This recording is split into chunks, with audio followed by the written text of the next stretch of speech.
Hello and welcome. My name is Will. I'm Director of Outreach at the Graduate School of Business MBA Admissions Office. Welcome to Letters of Recommendation, Tips and Best Practices for Recommenders. So on behalf of all of our applicants, thank you for the time and effort that you are going to be investing into this process. But more importantly, thank you for the time and investment that you've put into supporting your candidate through their journey, whether that is in an academic sense, maybe you're a personal mentor, maybe you were their supervisor at work.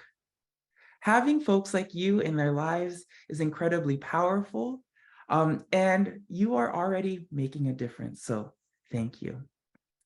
Today and this session is geared towards helping you better understand the GSB MBA application process, how the letters of recommendation fit within there, what makes for a helpful letter of recommendation, and additional tips, best practices, and a few logistics to help you kind of feel confident that you can be a great sponsor and advocate and champion for this individual, whether this is your first recommendation that you've ever written or your 31st. So as a preface, these are just guidelines, support. We are going to be providing a lot of information in the portal. So once a student, an applicant requests you, you will get an email that will invite you to hop onto the portal. There will be further instructions and guidance there. So today is just advice, right? And you don't have to take any of the advice that I'm providing to write a really compelling piece, but hopefully this provides a little bit of insight that will be helpful as you craft kind of whatever it is you want me to know about the candidate. So at the GSB, we practice something called a holistic review process. I'm taking into account everything that the applicant is submitting, including the letters of recommendation that you're submitting, to get a sense of who this individual is. Who is the person that's going to show up in our classroom and our community? Because of the things that we look for, and I'll get to that on the next slide, there are no formulas, no equations, no algorithms as part of the admissions process. There are no weights kind of given to one piece versus another. Kind of on the same theme, there's no minimums, no benchmarks, no quotas. As you think about it, leadership competencies and impact aren't measured on these scales, so it also doesn't make sense to base the entire application process on some kind of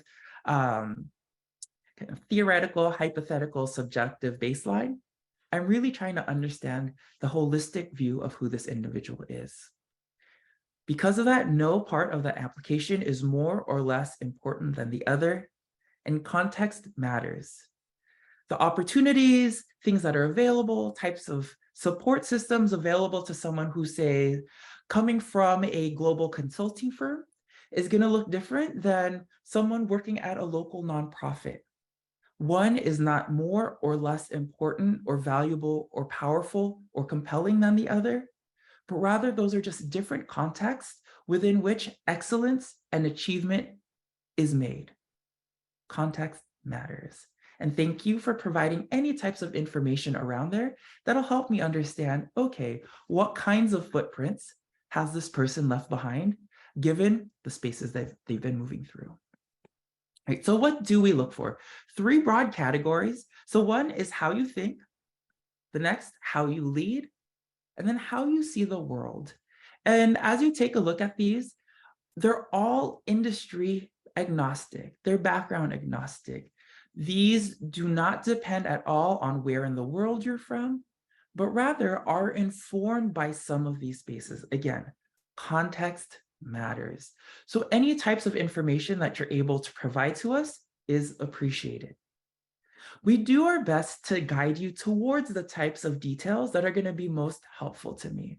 So at the end of the day, you don't have to write a traditional letter, but rather you can also just answer the prompts, because what are we asking you to do?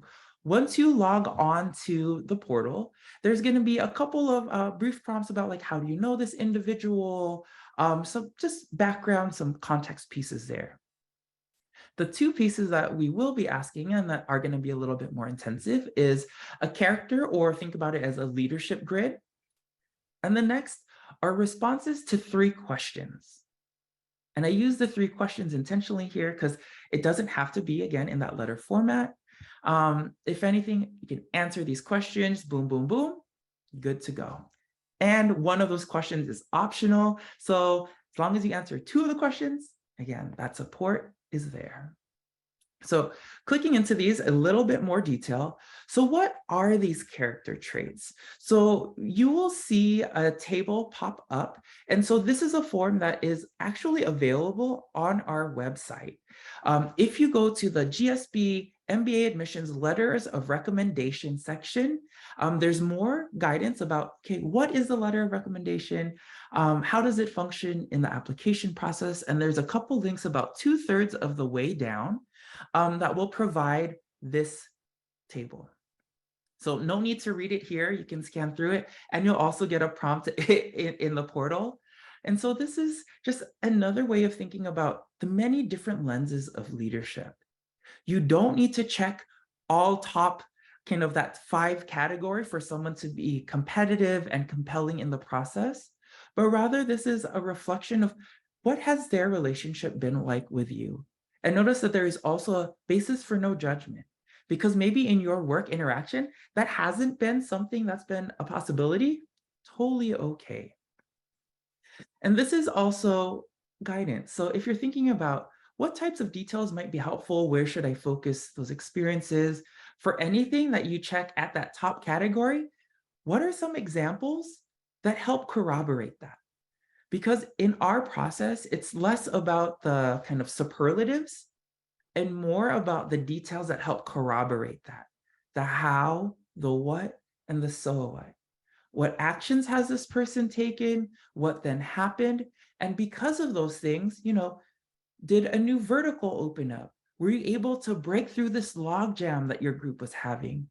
Were they able to help somebody progress and help them thrive and put themselves kind of in the best foot forward and be their best self in the workplace, the community, the classroom? Whatever this looks like, those are the details that are going to be most helpful to me in advocating for this person in committee. And again, you can find this full list on the website. This version will pop up as a PDF. Full disclosure, when you go into the portal, it's going to look a little bit different. And so this is a revamped, kind of updated version of it. It's the same language, just visually, I think it's a lot more accessible. And rather than checking a box, you just click the box with the descriptors. So this will actually help you understand what these categories mean beyond just the 1 through 5 scale. Because 1 through 5 can only mean so much unless you're able to hang, a few details about what does constitute a 3 versus a 4. And if someone like treads the line in between, we trust you to use your best judgment on where they fall, right? And then anything that you want to provide further context or detail in, that's where the responses come into play. So what are the responses that we're queuing with you? 2 are required. So first, how does the applicant's performance compare to that of other well-qualified individuals in similar roles? Please provide specific examples. Describe the most important piece of constructive feedback you have given the applicant. Please detail the circumstances and the applicant's response. And then finally, this one's optional. Is there anything else we should know? Please be concise. More is not always more. Maybe this is the space where you were not sure where someone lands, but you want to elaborate on that. Maybe there's further intangibles that you want to communicate to us that, again, aren't neatly captured either in the grid, some of those short answer like prompts on how you know this person, or in the first 2 responses. If there's anything else, this is the place to include it. These letters don't need to be excessively long. Double spaced, 2 to 4 pages, perfectly fine. Once again, more is not more. And someone is reading these. So think about it as I'm at the other end of I'm at the receiving end. I know sometimes it helps to know that you are writing to a human versus it's going into some black box, an algorithm is scanning through it. That's not how it is.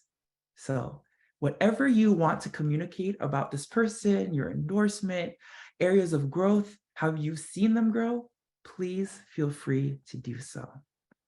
So for a little bit more texture, one of the philosophies in our office, past behavior is an incredible window into future behavior. So tell me about a time when. So if you're not sure how to answer the questions, come back to these two parts. Please provide specific examples, right? What are the applicant's principal strengths? Or maybe you're coming back to that grid and using that for, okay, gave them the rated top here, and here's why. Same thing for constructive feedback, right? Growth, resilience, all of these pieces are important as a leader. And so how have people been able to respond to some of the feedback you've given? Fully recognizing that we're all works in progress. Sometimes people are continuing to work through things, and that's okay. Nothing has to be perfectly tied with a bow at the end of it. We're hoping for an honest, candid reflection of who this individual is and your experience working with them or engaging with them if it's not in a work setting, which is also totally okay. If in doubt, come back to the tell me about a time when. As you're reflecting on these experiences and anecdotes, times that you've seen these folks make an impact, what are some of the details that might be helpful to include? So a framework that I like to use is remember, reflect, context, connect. What is the scope or realm or space that this thing was happening in? So was it in a team, or hey, they were stretching and they were supporting somebody else? Any other pieces of context? So maybe this is a challenge that our team has had for a really long time. Or this is a new area that we were trying to break into. We're a small organization, so this person wears a lot more hats than you might anticipate. Or we're a really big organization, so their ability to have this visibility, atypical, this is different. And I want to name that. Scale, whether it's an impact of one person or many, scale, scope, all of that. All right, again, we're trying to understand the life of this individual. I am not comparing them to others. Fully recognizing that the opportunities and resources are going to be different for everybody. So if there's any way that you can help me understand what the scale of their impact is helpful. But again, it's not necessarily more is more, but rather just these context pieces that helps me understand better. All right. So leaning into that first question, how has this person performed relative to equally qualified peers? Some examples of that might be, is this a typical reaction? Is this something that is a responsibility of their work? Or did they go beyond that? Did they end up doing more? Was it additive? Why? How? What did they do to achieve that? Were they able to shift things in new directions, or were new opportunities available because of that? This gets to that so what, which is kind of skipping a bullet here, that so what reflection on these experiences you've had with them. And coming back to past behavior as a great indicator for future behavior, what specific actions did they take? Were they, for example, the person who identified the opportunity? Were they the one driving this thing to completion? Were they inspiring others to jump on board? Or were they creating environments where people were able to excel and be their best selves, right? Because as you think about opportunities that you've had that you're proud of, right? Coaching, mentoring, supporting others, definitely a leadership skill. So what are specific actions that they've been able to exemplify? Fully acknowledging that not every individual and not every extremely successful leader is going to hit top notch for everything. What is it for them? That's what I care the most about. And if in doubt, the STAR framework that people will often use for interview prep can often be a helpful framework for you to think about your interactions with these folks as well. What's the situation? What was the task? What was the action that they did? And because of that, what was the result? Hopefully using some of these guidelines, even if you've never written a letter of recommendation before, you can answer the questions that we're prompting you. And using these details, write something that can really go a long way towards helping advocate and champion for these individuals. I do also want to share that, once again, you don't have to take any of this advice necessarily. If you have your own form, maybe you've already written it, you're submitting a PDF or other document. So whatever format makes the most sense for you, please do so. A few more tactical, practical pieces here, and I'm using this as in the frequently asked question format. Do you have to tailor your letter to the GSB? And the answer is no. These questions necessarily, and we're not asking you to say for the GSB or why do you think this person is so compelling for the GSB? If those are details you would like to incorporate, totally okay. But notice that we're not asking for that specifically. We fully recognize that many of you might be writing multiple letters of recommendation for different institutions or for different people. And so trying to keep things straight can be difficult. So don't feel like you have to do that. All you need to do is submit a document describing this individual's actions. Again, we trust you. Same token, there is no required template or style of writing. As long as you're able to communicate what you believe are that person's impacts and relay kind of details about your relationship with them, that is all you need to do. And that goes into this space.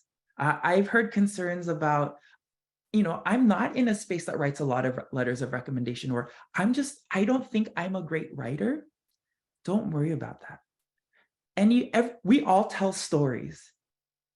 Feel free to tell your story. If you're not a writer, so maybe you have writer's block, feel free to ask yourself the question and then record a response verbally, and then take down notes, or even on Zoom or any of these other programs, record yourself and then take the transcription of that. Oftentimes, those can really lean into freeing and liberating you from feeling like you have to be in front of a computer typing. We all process and think different ways. Please lean into whichever pathway works best for you. Right. Can the applicant help you write the letter? So while they can help you remember different experiences and talk about their own intentions for business school and growth, please don't let them write it for you. Even if they're providing a template to make life easier for you, I fully encourage and urge you to write from a place of you. What are your experiences with them? There, again, as that first bullet point, or second rather, there are no preferred templates, formats, layouts, or writing styles. So please speak the truth of your experience with them. And knowing that we have a very global audience here, if you are not you're not comfortable writing in English, that is okay. It's more about the content of what you're writing than how. So I'm also not judging how well written is this? Is it a beautiful piece of writing? No, I care the most about the content of the letter. So if you are more comfortable writing in a different language, please feel free to do so.